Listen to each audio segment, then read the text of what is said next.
Habari yako mtazamaji wangu wa kipindi chetu cha siasa ya ulimwengu, karibu tena katika siku nyingine na wakati mwingine wa uendelezo wa kipindi chetu, kipindi ambacho kinakuja kwa udhamini wa Mnukwa Global Visa Consultant, ambao sio tu washauri wako lakini vile vile ni wasaidizi wako, ikiwa katika siku za usoni unakusudia kuelekea katika nchi za ughaibuni, nchi kama za Canada, Uingereza, nchi za Umoja wa Ulaya pamoja na Australia, lakini vile vile kwa huduma ya kushughulikiwa tiketi ya ndege ikiwa unaelekea nchi yoyote duniani kwa gharama nafuu. Unaweza kuwasiliana kupitia namba hizo chini ya tangazo kwa msaada, ushauri pamoja na mwongozo. Tukielekea katika uchambuzi wetu wa leo, bila shaka mazungumzo baina ya nchi ya Oman na nchi ya Iran yamekuwa yakiendelea kuhusiana na issue ya mlango bahari wa Hormuz. Na hii ni kutokana na taarifa ambayo imetolewa na msemaji wa Wizara mambo ya nje wa nchi ya Iran, Ismail Baqi, ya kwamba mazungumzo yapo katika stage nzuri baina ya nchi ya Iran na nchi ya Oman kuhusiana na issue ya mlango bahari wa Hormuz. Lakini moja katika maneno ya msitizo ni kwamba nchi ya Marekani haihusiki katika mazungumzo husika. Lakini vile vile maelezo ya ziada ni kwamba kufikia katika kilele cha mazungumzo yao hakumaanishi kufunguliwa kwa mlango bahari wa Hormuz. Katika mazingira hayo, maana yake ni kwamba kile kinachoendelea kuonyeshwa mpaka hivi sasa, wenye nguvu katika mlango bahari wa Hormuz wanabaki kwamba ni nchi ya Iran.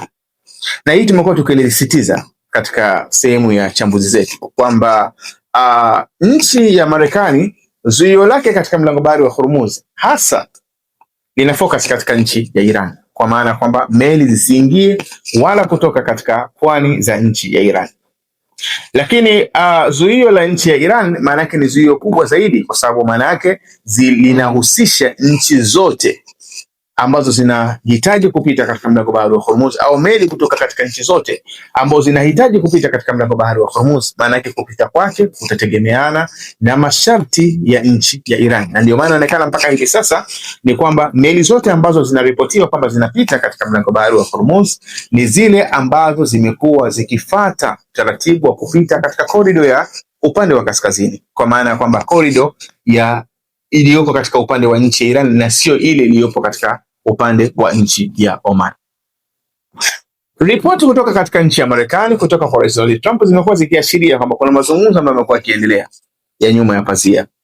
Lakini vile vile pamoja na kwamba nchi ya Iran imekuwa ikikanusha, isipokuwa maelezo vile vile kutoka kwa wale wasuluhishi, maana katika nchi kama ya Qatar na kutoka katika nchi kama ya Pakistan zimekuwa zikiashiria kwamba kuna sehemu ya mazungumzo ambayo yamekuwa yakiendelea. Sasa taarifa hizi maana yake hivi ni taarifa ambazo hatuwezi kuzihitimisha mara moja, kwa sababu ya kuzingatia kwamba mfumo wa taarifa ambazo zimekuwa zikitoka kuhusiana na kwamba kuna mazungumzo yanaendelea au hakuna mazungumzo yanaendelea ziko very technical.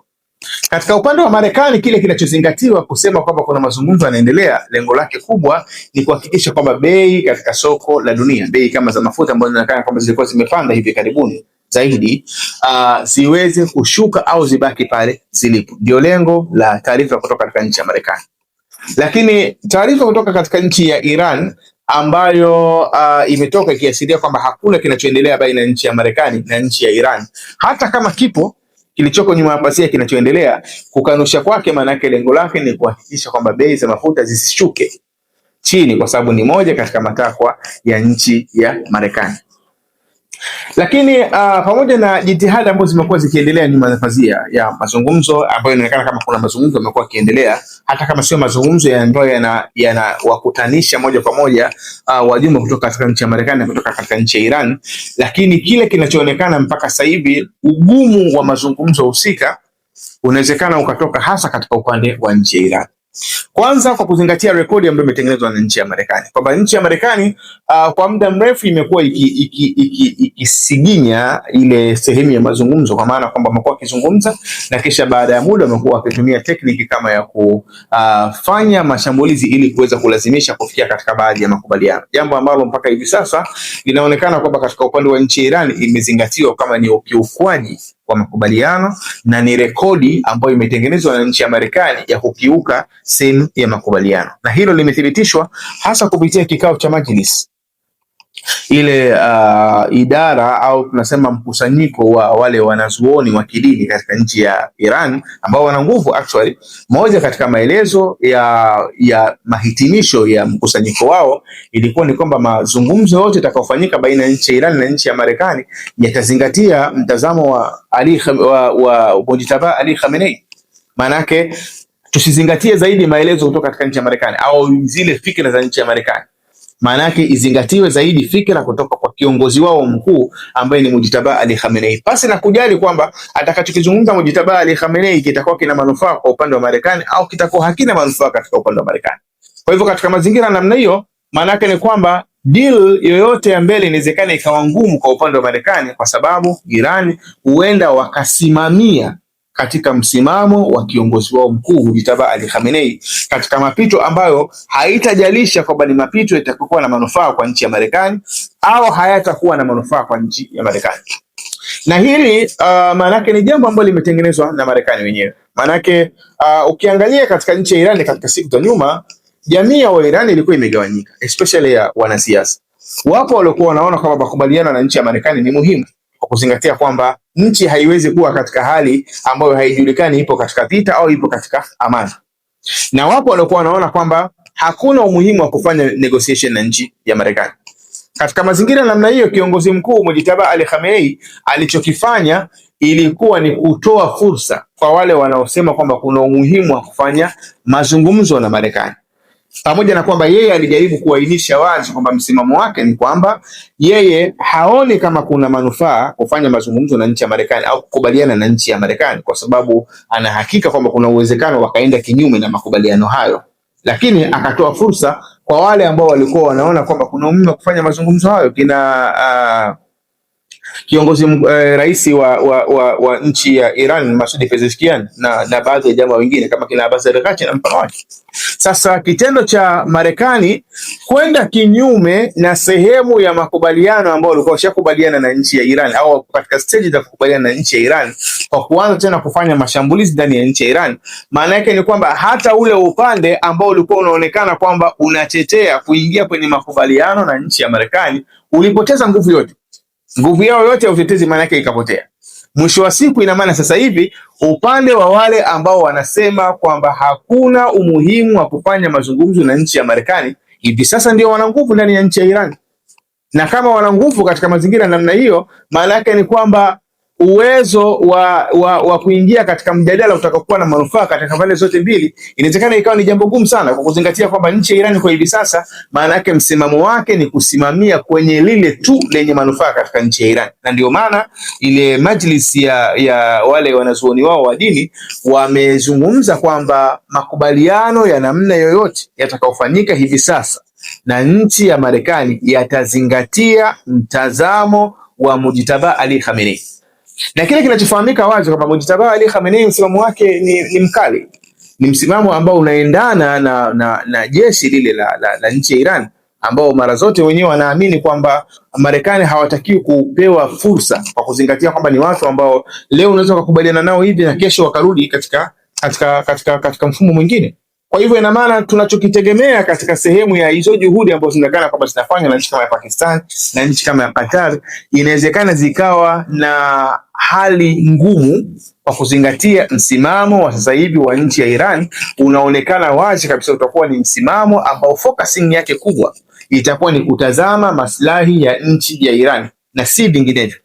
Ina maana yakitokea mazingira kwamba Iran maslahi yake hayawezi kulindwa, maana yake hawezi kukubaliana na chochote kuhusiana na nchi ya Marekani. Lakini kwa nini position hii inaonekana kwamba Iran wanakwenda kuishika kwa hivi sasa katika muundo huo? Ni baada ya kuonekana wazi kabisa kwamba Marekani hana option. Yaani Marekani option zake dhidi ya nchi ya Iran zimeendelea kuminyika, na tumekuwa tukiendelea kukariri maneno haya kwamba option ya Marekani aliyobaki nayo hivi sasa ni kufanya mgogoro kuwa mkubwa. Hiyo ndio option aliyobaki nayo Marekani, ili kulazimisha waje kuingia katika makubaliano yatakayokuwa na manufaa katika pande zote mbili.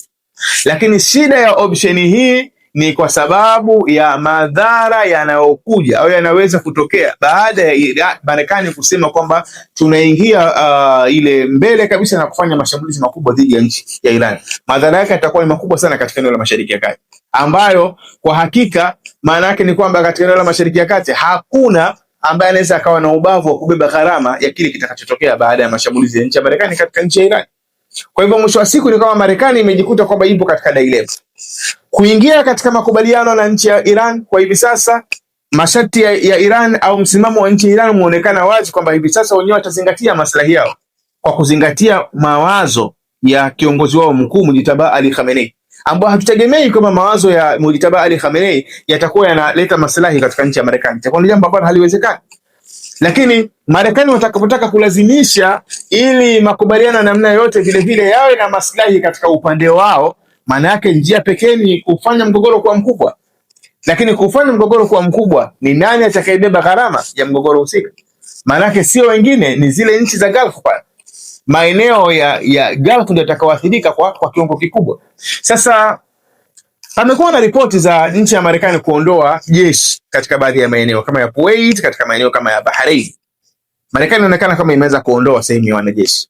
Na ndio maana ameulizwa Rais Donald Trump swali na waandishi wa habari kuhusiana na move hiyo kwamba je, wanajeshi wameanza kutoka katika nchi kama ya Kuwait na katika nchi kama ya Bahrain. Unaweza ukacomment chochote katika hilo?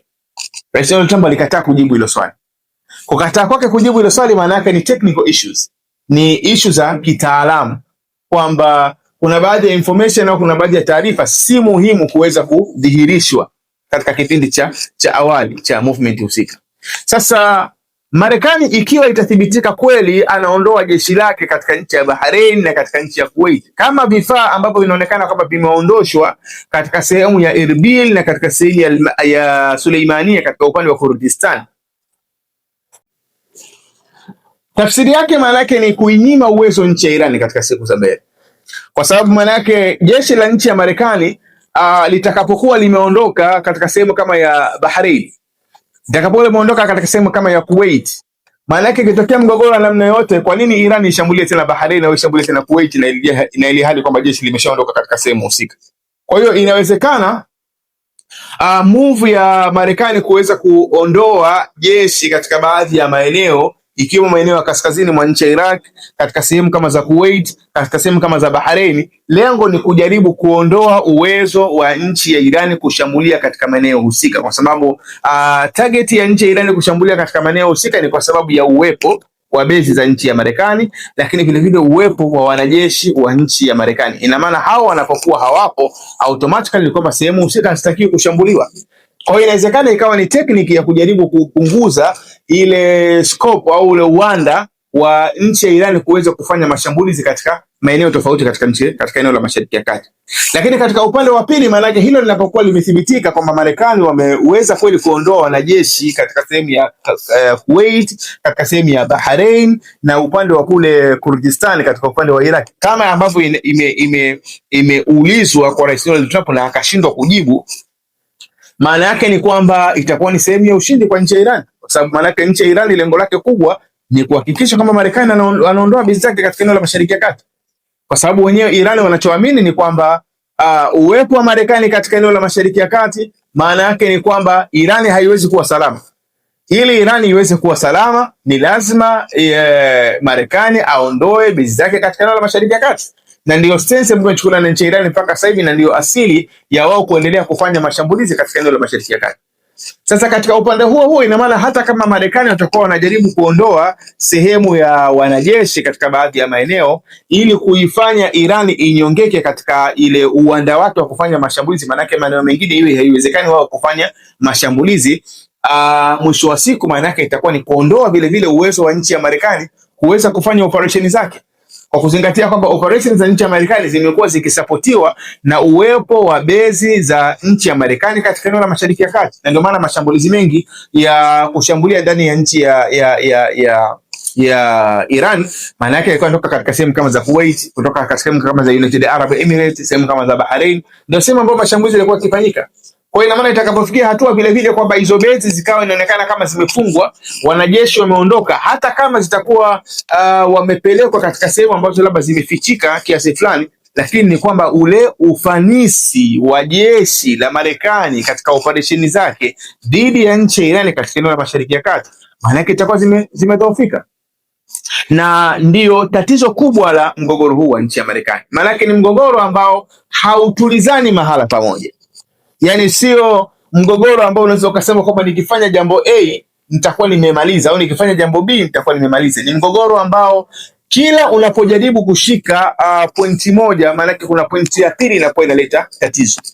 Ukisema kwamba tuzuie sehemu ya mlango bahari wa Hormuz, matokeo yake ni kwamba Houthi wanakwenda kuzuia katika sehemu ya Bab al-Mandab, kuzuia nchi kama Saudi Arabia ambao ni wauzaji wakubwa mafuta duniani. Kwa hiyo automatically ni kwamba kama ulikuwa unasema kwamba utamkomoa nchi ya Iran, maana yake mwisho wa siku unaendelea kuikomoa dunia, kwa sababu Iran wameweka blockade katika sehemu ya mlango bahari wa Hormuz, lakini Houthi vivyo inaweza kuweka zuio lao katika sehemu ya Bab al-Mandab. Mwisho wa siku ni kwamba athari inaendelea kwa kubwa. Kwa hiyo ina maana solution ya moja kwa moja inakuwa haipatikani kwa wewe kuzuia tu nchi ya Iran katika sehemu ya mlango bahari wa Hormuz. Unaposema kwamba labda unafanya mgogoro kuwa mkubwa, kufanya mashambulizi zaidi katika nchi ya Iran, inakuwa haisaidii, kwa sababu mwisho wa siku ni kwamba ile uwanda, ile battle space ya Iran kuweza kufanya vita yake, maana yake ni eneo lote la Mashariki ya Kati. Kwa hiyo automatically ni kwamba hasara inaendelea kuwa kubwa. Unaposema kwamba unaondoa jeshi katika baadhi ya maeneo kama ya Bahrain, ya Kuwait, ya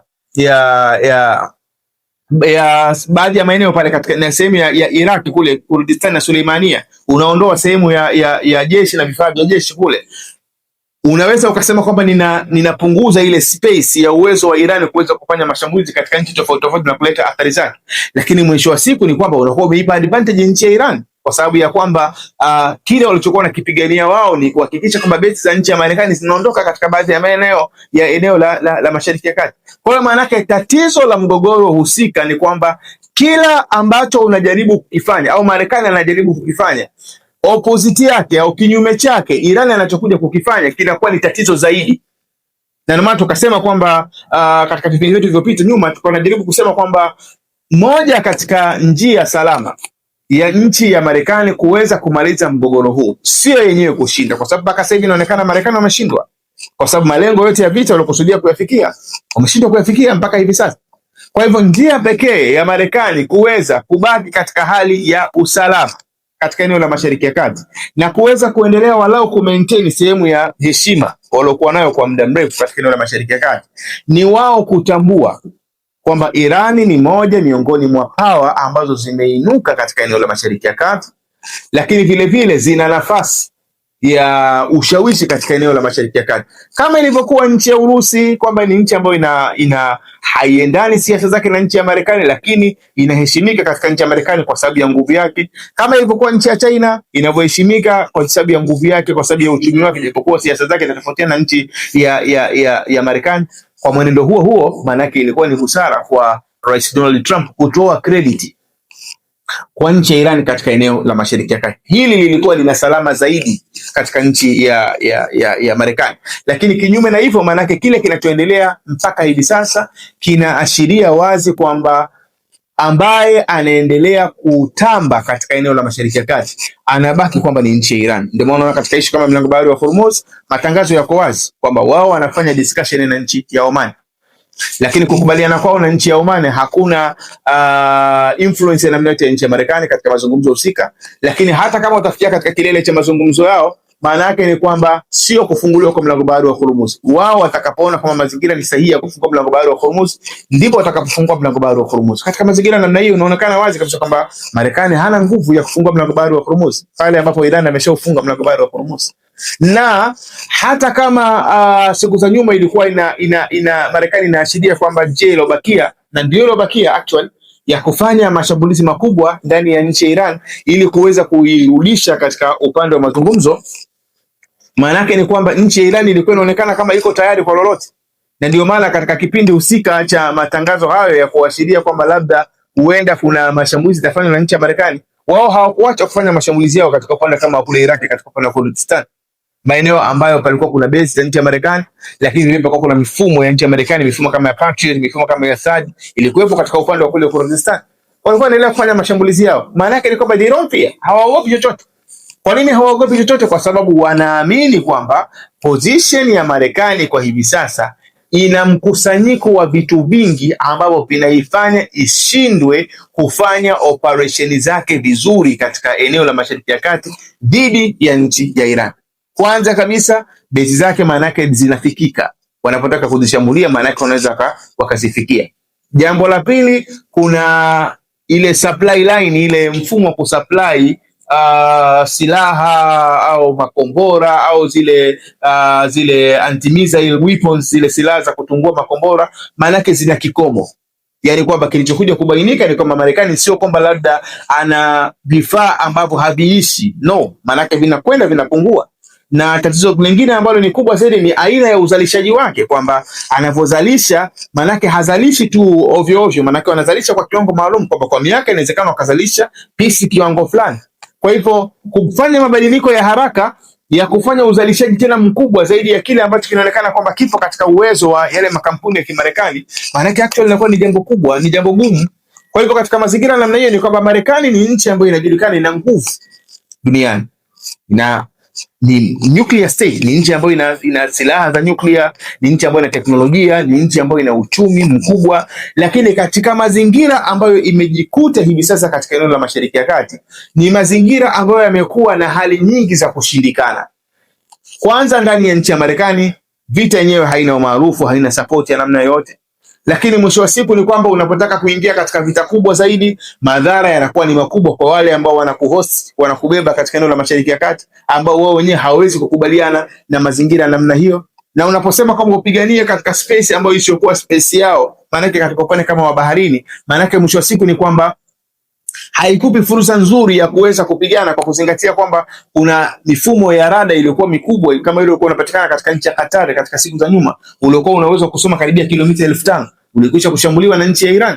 Kwa hiyo unakuta kwamba kuna mazingira mengi ambayo yamekusanyika mahala pamoja ya hali ya kushindikana kwa kile ambacho kimekusudiwa na nchi ya Marekani, na hivyo kuingia katika mazungumzo na kutoa sehemu ya credit kwa nchi ya Iran kwa mazingira tu ya eneo la Mashariki ya Kati. Hii ilikuwa ni bora zaidi kwa Marekani kuliko kutafuta solution ya namna yote ambayo wamekuwa wakijaribu kuendelea kuitafuta kwa kipindi hiki. Kwa hivyo kiujumla ni kwamba hiyo ni hali ambayo imekuwa ikiendelea katika eneo la Mashariki ya Kati, ambayo kila uchao tumekuwa tukitaraji kwamba kuna mapya yanaendelea kuibuka ambayo yanaweza kutupa tafsiri nyingine au uoni mwingine mkubwa zaidi ya huu ambao tumekuletea. Jina langu ni Maulid Ali Mnukwa. Nikuombe uendelee kufuatilia vipindi vyetu, na nikuombe usahau kusubscribe, kulike, kushare pamoja na kucomment. Uwe na muda mwema.